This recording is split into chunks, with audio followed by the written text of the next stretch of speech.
अऊज़ु बिल्लाहि मिनश्शैतानिर्रजीम बिस्मिल्लाहिर्रहमानिर्रहीम रब्बी शरह ली सदरी व यस्सिर ली अमरी वहलुल उक़दतम मिन लिसानी यफ़क़हू क़ौली रब्बी ज़िदनी इल्मा।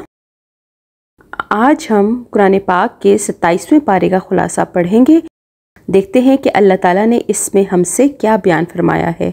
तो शुरू करते हैं। इस पारे में 8 बातें हैं।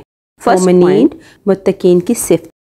मोमिनीन के अमवाल में मांगने वालों और महरूम लोगों का हक होता है। बाज़ मोहताज वो हैं जो मांगते हैं, बाज़ मोहताज वो हैं जो मांगते नहीं। तो मोमिनीन मुत्तकीन की सिफ़त ये है कि मांगने वाले और ना मांगने वाले दोनों को देते रहें। नंबर 2 पॉइंट है इलेक्शन नहीं सिलेक्शन।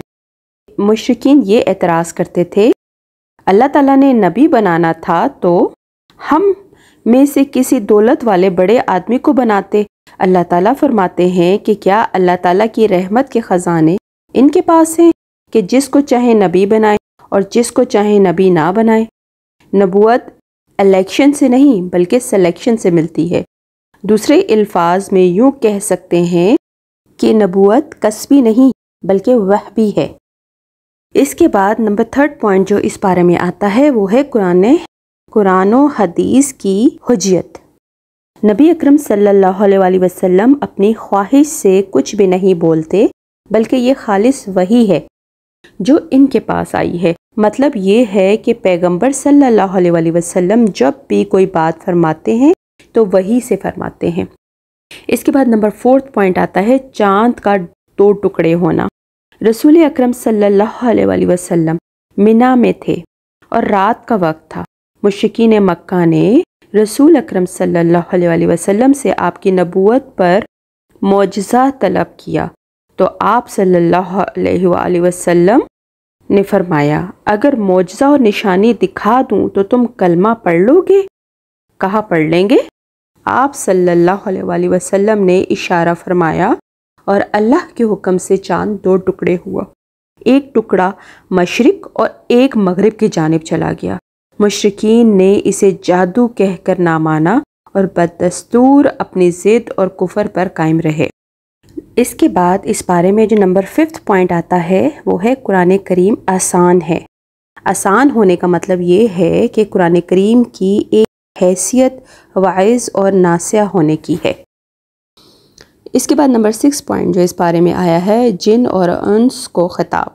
अल्लाह ताला की पूरी कायनात में मुख्तलिफ़ किस्म की बेशुमार नेमतें फैली हुई हैं। इस सूरत में अल्लाह ताला ने सराहतन इंसानों और जिनों को खिताब करके ये नेमतें याद दिलाई हैं। एक बार नहीं बल्कि बार बार इस आयत अब बताओ तुम अपने परवरदिगार की कौन कौन सी नेमतों को झुटलाओगे को दोहराया है। इसके बाद इस बारे में जो नंबर 7 पॉइंट आता है सहाबा इकराम रज़ी अल्लाह ताला अन्हो के दरमियान फ़र्क़ मुरातिब। वो सहाबा इकराम जो साबिकीन हैं यानी वो फ़तह मक्का से कबल मुसलमान हुए और नबी अकरम सल्लल्लाहु अलैहि वसल्लम के साथ मिलकर जहाद व इन्फ़ाक़ किया। उन सहाबा इकराम से दर्जा और सवाब में बड़े हैं जिन्होंने ये काम फ़तह मक्का के बाद किए।